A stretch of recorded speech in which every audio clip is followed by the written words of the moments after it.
long game is about land, about sustainability, real sustainability, not just a bit of greenwash. I think it just comes naturally to us now. It's we don't really even need to think about it. You know, I guess some things we have to have a bit of a wake-up call on, but it's been such a strong focus of the whole sort of farming and wine business for such a long time now. It's more than just the vineyard, it's the whole property.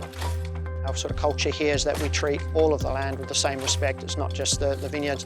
So up in the steep hills behind the vines, you know, we'll have goats roaming the hillside, chewing the briar bushes. We've got the highland cattle that we can use their manure and their horns for the biodynamic preparations.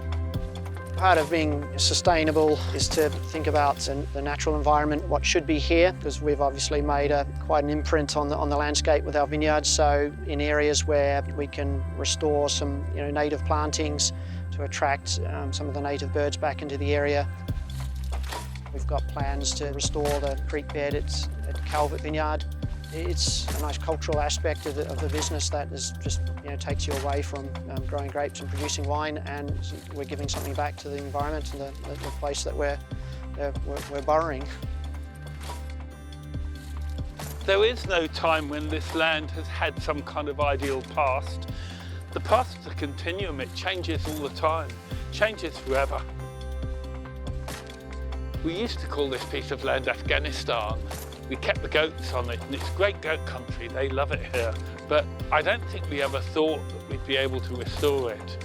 It's such a big project.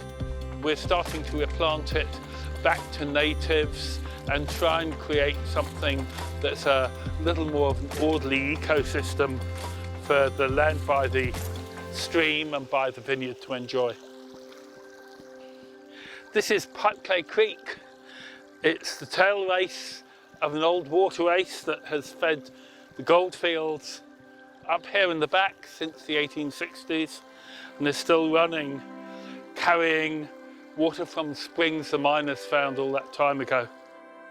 All the sluicing happened up in these goldfields, and then all the wash from that, all the mud and the muck and the things that wasn't gold would come down through here and out into the river eventually. A lot of land I'm standing on is very fine gold washings left over from that period. So the actual land is a reflection, it's a man-made soil that's a reflection of all that work that went on in the 1860s and 70s. When we started pulling all this stuff out, all this rubbish, we came to a realization. What are we trying to do here? What should be here and what shouldn't? Land's about history and the things that have lived here. It's not just a question of if it's native, keep it, if it isn't, kill it. You take these cherry trees, they're probably wild seeded, but they'll come from the orchards that were hereabouts. There have been orchards in this part of Bannockburn for a century now. These are part of the history now. Our job as a guardian isn't really to be a bouncer at the biological door, say you can't come in, you can come in. We can't grab one moment and say this is right and the others are wrong. It's trying to understand the history of the land and to allow the land to express its history and allow that everything's got a right to be here, to play a part in it, as long as not one thing takes over. And I think it's quite funny because, that's also the human story of New Zealand. So perhaps what we're trying to do with the plants is what we try to do with the people as well. Other things are part of the history now. The thyme is part of Otago. You can't take that away from it. I think the sweet briar is. And the Lombardy poplars. They may not be natives, but they deserve to be permanent residents at the very least.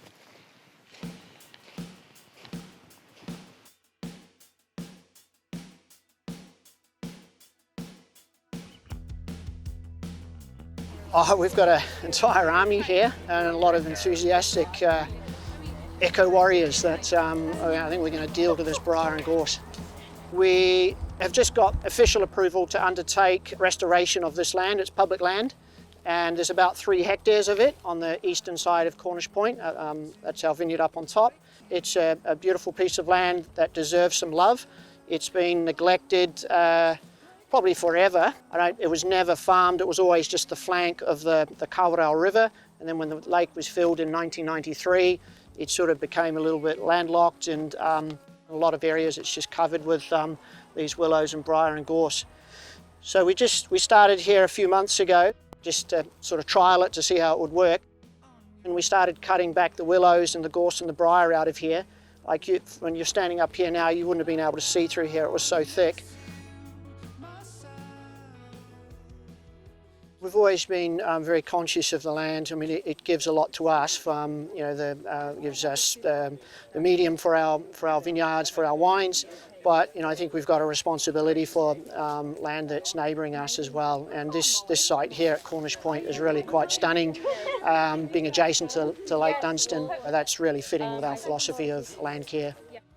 We're not trying to restore it back to its original estate. Things like the thyme are part of Central Otago, and that's looking up at the dry hillsides. That's always going to be something here. But to make it more accessible and enjoyable for people, and to not get covered in weeds in the long term, that's our aim. Okay, so bottom first.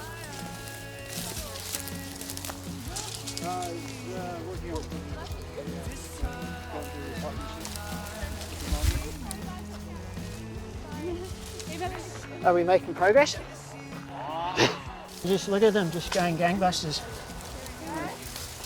Oh, it's pretty exciting. We're going to get quite a bit done, but it's just engaging people to take responsibility for the land, and connecting with it and getting a few gorse thorns in your arms.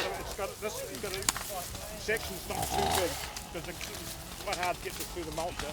It's not all going to happen in 6 or 12 months. We'll be working our way out here for a long time. But if we can make a good nudge into the restoration of it and ridding it of the weeds in the first year or two, then we'll see what we can develop. If we can encourage the growth of the native species that used to grow here, then that's a win. What's also a win for us is that by enriching our local environment, we have created an amazing place for vines to thrive, which is, after all, the business that we're in.